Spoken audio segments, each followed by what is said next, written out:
house of the Montagues.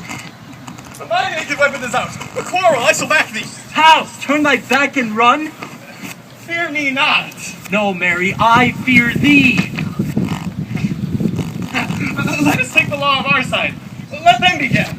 I will frown as they pass by, and they will take it as they list. Nay, as they dare, I will bite my thumb at them, which is a disgrace if they bear it.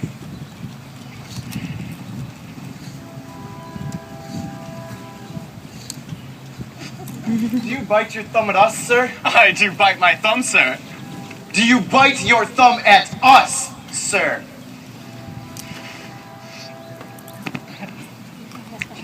Is the law on our side if I say aye? No. No, sir! I do not bite my thumb at you, sir. But I do bite my thumb, sir! Do you quarrel, sir? Quarrel, sir! No, sir. Well, if you do, I'm for you. I serve as good a man as you. No better.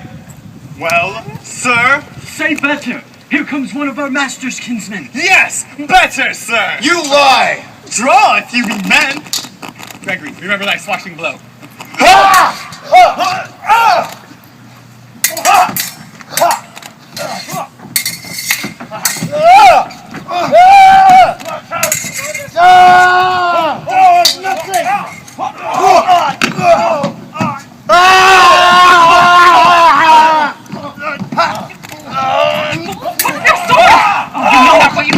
Turn thee and look upon thy death.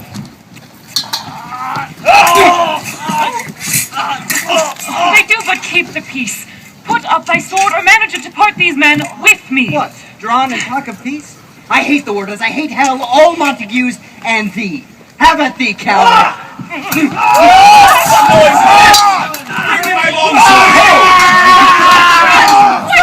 were a sword!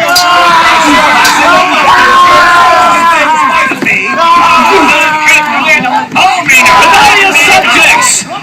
Enemies to peace! Will they not hear? What ho! You men! You beasts! Throw down your mistempered weapons and hear the sentence of your moved prince. 3 civil brawls, bred of an airy word by thee, old Capulet, and Montague, have thrice disturbed the quiet of our streets. If ever you disturb our streets again, your lives shall pay the forfeit of the peace. For this time, all the rest depart away. You, Capulet, shall go along with me. And Montague, come you this afternoon to know our further pleasure in this case. Once more on pain of death, all men depart.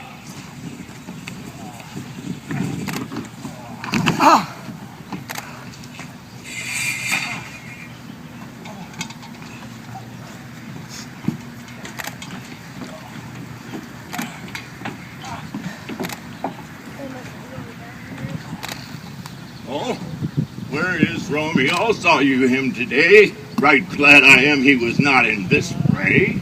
Uncle, an hour before the worship sun peered forth the golden window of the east, a troubled mind drove me to walk abroad. So early walking did I see your son. Towards him I made, but he was ware of me and stole into the covert of the wood. I, measuring his affections by my own, that most are busied when they're most alone, pursued my humor, not pursuing his, then gladly shunned who gladly fled from me.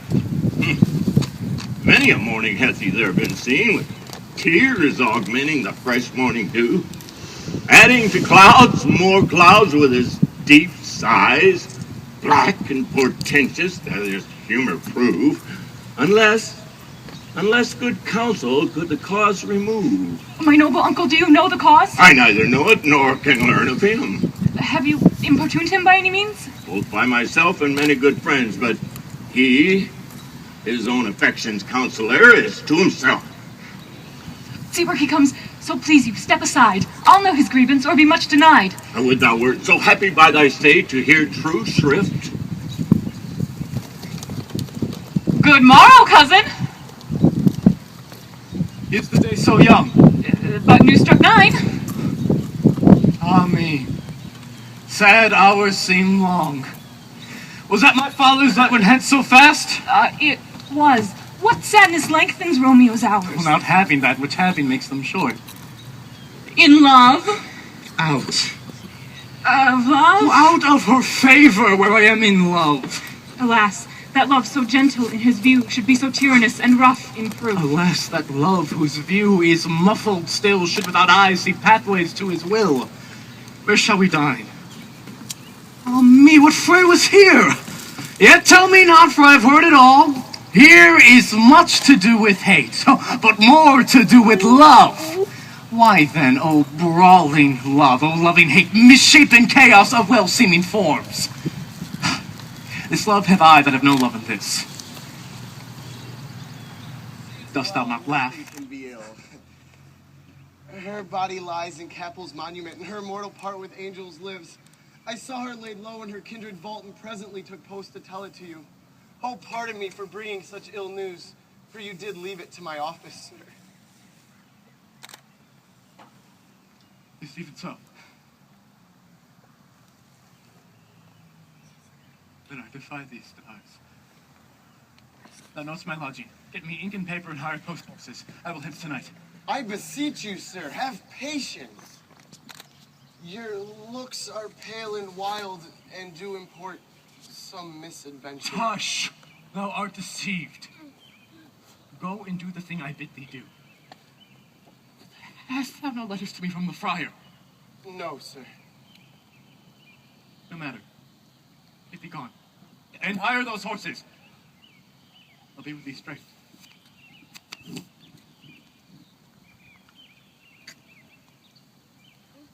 Hold him in safety, till the prince come hither.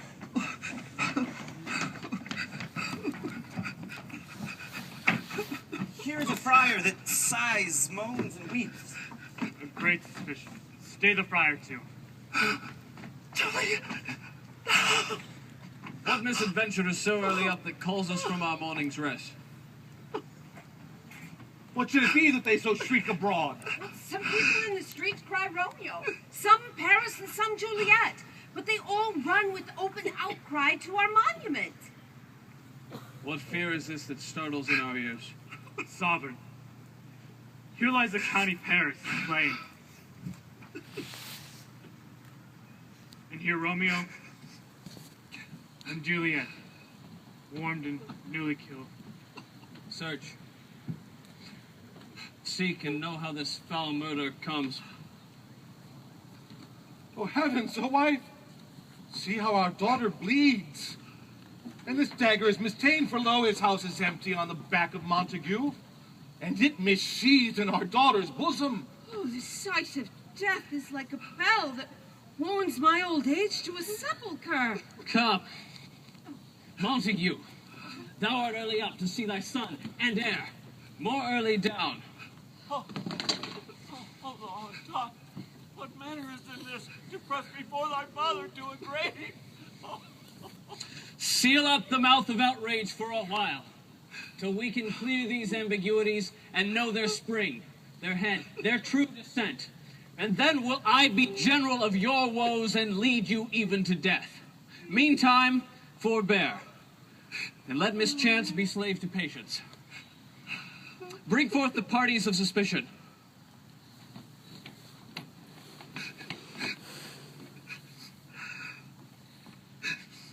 I am the greatest, able to do the least, and most suspected as the time and place doth make against me for this direful murder. Here I stand, both to impeach and purge, myself condemned and myself excused. Then say what thou dost know in this matter. I shall be brief, for the short date of my breath is not so long as is a tedious tale. Romeo, here dead, was husband to this Juliet, and she there dead was that Romeo's faithful wife. I married them, and their stolen marriage day was Tybalt's doomsday, whose untimely death banished the new-made bridegroom from the city for whom and not for Tybalt, Juliet pined. You, to remove that seat of grief from her, betrothed, and would have married her to County Paris. But then comes she to me, and with wild looks, bid me do something to rid her of the second marriage, or there in my cell would she kill herself. But then gave I her, so tutored by my art, a sleeping potion, which so took effect as I had intended, for it wrought on her a form of death. In the meantime, I writ to Romeo that he should hither come and take her from her borrowed grave, being the time the potion's force should cease. But he which bore my letter, Friar John, was stayed by accident, and yesternight returned my letter back. So all alone, at the prefixed hour of her waking, I came to take her from her kindred's vault, meaning to take her to my cell until Romeo could come. But some minute ere the time of her waking, here untimely lay the noble Paris and true Romeo dead. She wakes, and I entreated her to come with me.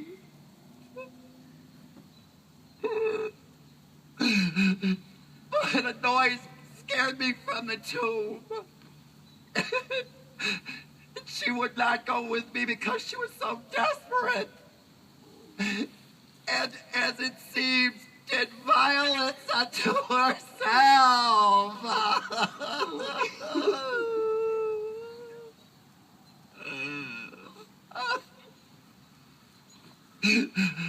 All this I know. And to the marriage her nurse is privy. But if aught in this miscarried by my fault, let my old life be sacrificed some hour before his time unto the rigor of severest law. We still have known thee for a holy man. Where be these enemies? Capulet, Montague, see, what a scourge is laid on your hate, that heaven doth find means to kill your joys with love. And I too, for winking at your discords, have lost a brace of kinsmen. All are punished.